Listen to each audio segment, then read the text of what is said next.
बिहार की राजनीति में इस वक्त सबसे बड़ा सवाल यह नहीं है कि अगला मुख्यमंत्री कौन होगा, बल्कि यह है कि चिराग पासवान किसके साथ जाएंगे। यह कहानी किसी सामान्य नेता की नहीं है, बल्कि उस परिवार की है जिसने कभी बिहार की राजनीति में दलितों की आवाज़ बनकर इतिहास रचा। सन 1977 में रामविलास पासवान ने पहली बार लोकसभा जीती और इतना विशाल जीत अंतर रहा कि आज भी रिकॉर्ड माना जाता है। उन्होंने लोक जनशक्ति पार्टी बनाई और बिहार में एक खास जाति समीकरण खड़ा किया।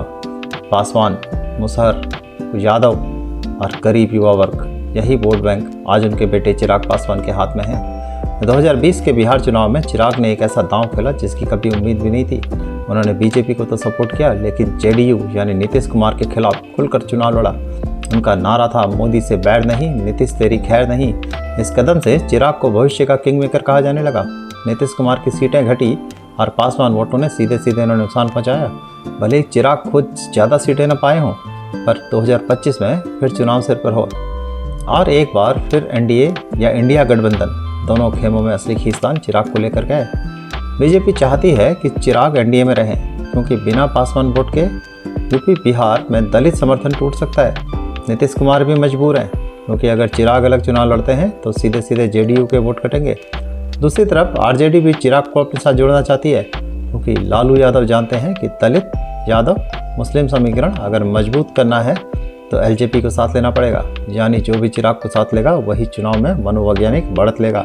जहां तक वोटरों के रुझान की बात है, चिराग पासवान की सबसे बड़ी ताकत है उनकी सहानुभूति और युवा अपील।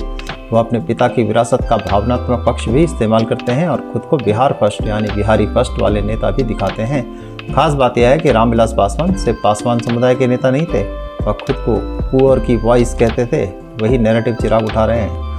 अब बात राष्ट्रीय राजनीति की है। अगर चिराग एनडीए से नाराज होकर अलग हो जाते हैं तो केंद्र सरकार के लिए भी खतरा हो सकता है, क्योंकि पासवान वोटर्स सिर्फ बिहार में नहीं बल्कि उत्तर प्रदेश, झारखंड और दिल्ली तक फैले हुए हैं। यही कारण है कि मोदी सरकार भी उन्हें लगातार सम्मान दे रही है।